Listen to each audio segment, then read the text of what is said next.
Hello ഞാൻ നിങ്ങൾക്ക് German alphabets എങ്ങനെ ക്ലിയർ ആയിട്ട് പ്രൊനൗൺസ് ചെയ്യുന്നതെന്ന് കാണിച്ചു തരാം. ഞാൻ ഇതിനെപ്പറ്റി ഒരു ഷോർട്ട് വീഡിയോ ചെയ്തിരുന്നു.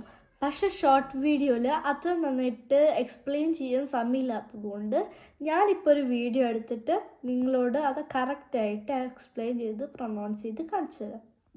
എൻ്റെ മമ്മിയും പപ്പയും നാട്ടിൽ പഠിച്ചിട്ടാണ് ഇങ്ങോട്ട് വന്നത്. അതുകൊണ്ട് അവരുടെ പ്രൊനൗൺസിയേഷൻ ജർമ്മൻകാരനെക്കാളും ഭയങ്കര ഡിഫറെൻ്റ് ആണ്. ജർമ്മൻ ലാംഗ്വേജ് ഡോയ്ച്ച് ആണ്. അതുകൊണ്ട് ഡോയ്ച്ചിലെ ആൽഫബറ്റ്സ് ക്ലിയർ ആയിട്ട് പ്രൊനൗൺസിയേഷൻ ചെയ്യുന്നത് ഭയങ്കര ഇമ്പോർട്ടൻ്റ് ആണ്. എന്താണെന്ന് അറിയാവോ, ജർമ്മൻ ആൽഫബറ്റ്സും ഇംഗ്ലീഷ് ആൽഫബറ്റ്സും നമ്മൾ സെയിം ആയിട്ടാണ് എഴുതുന്നത്. പക്ഷേ പ്രൊനൗൺസ് മാത്രമാണ് ഡിഫറെൻ്റ് ഉള്ളൂ. നമുക്ക് ഡോയ്ച്ച് പഠിക്കാൻ ഭയങ്കര ഈസിയാണ്. അപ്പോൾ നമുക്ക് സ്റ്റാർട്ട് ചെയ്യാം.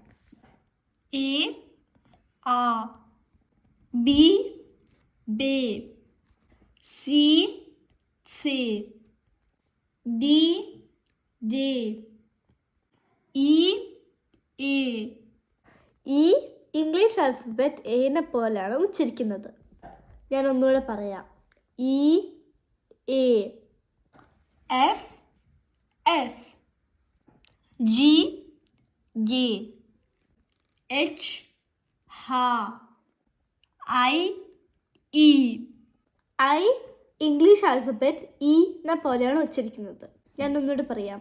I, E, J, yacht, K, K, L, L, M, M, N, N, O, O, P, P, Q, Q, R, R, S, S, T, T, U, U, V, V,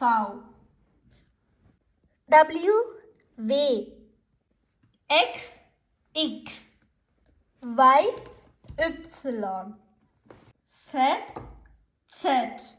ഈ വീഡിയോ നിങ്ങൾക്ക് ഉപകാരമായെങ്കിൽ നിങ്ങളുടെ ഫ്രണ്ട്സിന് ഷെയർ ചെയ്ത് like സബ്സ്ക്രൈബും ചെയ്യണം കേട്ടോ.